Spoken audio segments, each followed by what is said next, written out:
Aga kaba. Nama dibba sit qofa nutti. Kuma lama fi dibba shan agunnu. Kun olaal. Nama dibba takka duru fidda nama gartanii idee be hakuuti kun isin idee be adeema isin. Isin nama mujur hundaratti koppiling na godha. Nama kuma lama fi dibba sit dargadheen jira. Nama dibba lama qofa naaf. Nama dibba lama qofa. Namni as gala girtan as gala bahinaati. Nama keessan kafireendii keessanii ka wallahi gubbaa jiru ka agartan shirarra na godha. Ifin dhufa inni nu. Ifin dhufa waan ta'eef. Yalla qabadhaa gutakka. Qabame nama kuma lama fi dibba sit gunnee jira gartanii nama dibba lama qofa nuuf. Dibba lama. Nama dibba lama fiduu dadhabuudhaaf gargaarsi kun ni hafa hinaf. Nin fide nama dibba lamaan kana naamana. Isin wajjin nin fide garuu. Gannaa qabaa gutakka. Gaqqabaa nama dibba lama qofaa nuuf guys. Nama shabakaa gubbaa jiru ka online gubbaa jiru ka friendii keessanii ka agartan san irratti gaqqabaa irra share godha irra share na godha. Ifin deemaa dhufa inni nu. Yalla. Nama meeqan naafee dibba lama. Kuma lama fi dibba sidii mul'atu jira. Nama dibba lamaan natteef. Murtii nama meeqa jira? Nama kuma lama fi dibba lama. Wallahi dibba sadii kijiba. Dibba afur akkan naggara galee. Dibba afur ta'e montaan emma? Dibba afur wallahi. Meeqan naafe? Nama dibba takka qofaa si hafe dhugaa sanii muudhaaf dooraana san gad wallahi galatoma. Isin hanqaan isitanii bara. Please nama dibba takka itti fesan naafidaati waan isaan nutti mandageeffan. Dibba takka naafee mi? Ni jirti boo ambar. Dibba takka qofaa si hafe. Dibba takka naafee? Nama dibba takka si hafe. Please me saayiba keessan friendii keessan ka online gubbaa jiru irratti share godhaa gutakka.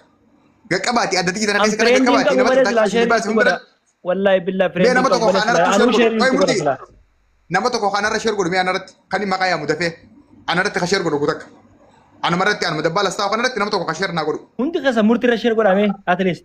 Murtii kanallee. Mee narra godhaa akkasiin tigirtanii ilaala. Share anarratti ana dabbala irratti. Me. Nam takka sharratti ngore ngamman tara. Kuno mahadi na bigat. Simmarsan tura gode. Yalla gotene jeda. Ayya akkasuma namu ndara goda. Akkasuma namu ndara goda gutak gakaba. Nama me kan na kama ibadaka. Dibba lama si hafeu. Wallahi. Okay, yalla dema ni denga dema. Amma ga wango no. Koyo gutak. Wango no si. No. Wan sangore ni tima koyo gutak. Ayye. Ogutaka namni asgirtan kun hundi membara takka naatu qame namni fin dhufa waan ta'eef membara takka membara mallattoo membara ni beeytanii mi mee namni takka dura membara tokko agarsiisu ayye membara ogutaka seenaati membara takka naatu qaa hundi keessan guys as gubbara lama fi dibba furu dhiirana fakkaata membara mallattoo ililli ni beeytanii waan akka ililli waan akka tiktookii waan takka ta'u waan fedhe kun membara si dura yaadi jiraanu warri membara hin beeyni membariin kun kana la kana man isin kaaya kana tuttuqa namni fin dhufa naas hin jee membariin kun nama harkisa tuqa waan dimtu na simu dura kaayatan ogutaka Ya, akas hono. Akas. Andi gize ulum member guys. Kabada member an sifudura kaitan. Wore member an tahi member ta. Eywa. Member alle. Okay. Tuka member gima kan undi kaisanu. Ono amma dia munjur tanah kerja ni. Double bisa kena warbira khatan. Akas. Thank you guys.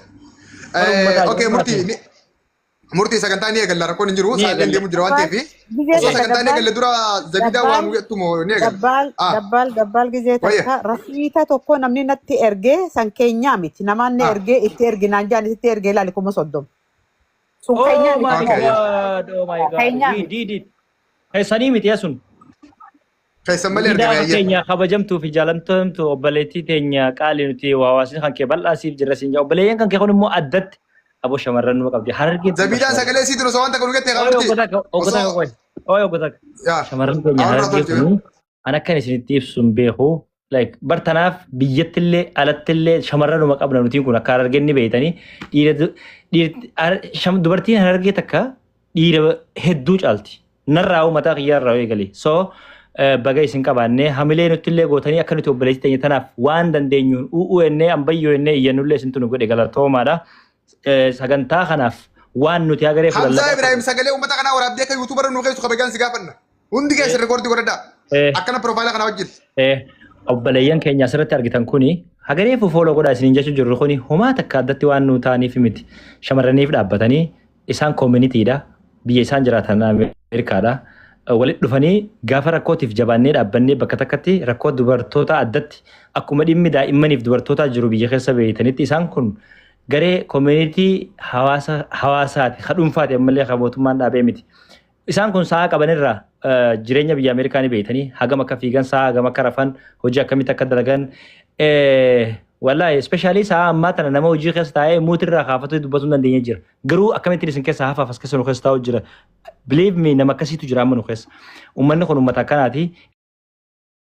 Isiniif warra dhaabbateedha shamarraniif addatti warra dhaabbateedha. Obboleessi teenya tan duraan isaan dhuunfaadhaan Ameerikaa biyyoota garagaraati yaa Kanadaallee jiru, Awurooppallee jiru walitti dhufan ammallee kana daran namoonni nu dhaggeeffachaa jirtan garee isaanii tana barbaaddadha keessaan warra asirra jiran kana dubbifadha shamarran jajjaboon biyya Ameerikaa, Awustiraaliyaa, Kanaadaa biyya garagaraa ifiin biyya arabarrallee jajjaboon jirtan isaan kana dubbisaa isaan kana wajjin maal gootanii community qabanii community isaanii kanatti like maallaqa qofaa miti bakka rakkoon hawaasaa jirtu bakka akkasuma rakkoon seeraa dhimmi seeraa wal qabatu namni keenyatti hidhame yookaan rakkate jiru waan akkanaatu jira isaan kana dubbisaa isaan kana hojii tokko ta'a amma hogga sagantaa kanatti as deebinu isaan kun community ufumaa walitti dhufanii dubartoonni jajjaboon qarooman kasammuu qaban kun hawaasa keenya kanaaf keessattuu dubartoota keenya kamiidhameef as dhiyeenya gaa dubartoota keenya miidhamaa ture ni beeytanii akkuma Oromootti akka sabatti illee shamarran hedduu miidhaan geessee gaafa akkasiisan looyera tokko dhaabanii bakka seeraa deemuudhaaf ganaa walitti dhufnee akka ammaa kanatti laayifii bannee. Murtii gabaasaa waan jiru itti hafufanitti isaanii kan eegutak. Anoo isaanitti dabarsuuf hin deemaa bara. Dura asirraan zabiida irraa fudhadha. Kana hunda godhuudhaaf isaan kanaan nu barbaachisaa baga jaarramanii garee teessisanitti namoota keessan isin qunnameen shamarran jajjaboo jettan dubbisaatii dabaladhaa waan kun isinirraa jaarannee jirraa nuti gama dandeettii fi miidiyaa qabnu isin waliin jirraa. Hoggaan as deebi'u zabiida keenya fixannee kara isaanitti dabruudhaaf gabaasa nu godhuu ni dandeessa osoo waan biratti hin dabrin dura haga ammatti nuti waan gama keenyaan goone maaliif hawaasni illee beeku qaba waan ta'eef. Birrii naa ta'u akkaawuntii naa ta'u waan jiru. Walirratti kalkuleet godhii reyaalitii saniin waan jiru nutti himee ka obboleeyyan keenya kana kanatti deebina jechuudha. Abdiin duraanuu isaanii garuu nuti illee mee waa we will try jennee eegalle. An dufte galaana qaba isin hin ganneen sanuma goone bara kan isaanii gala buusaa gooneef.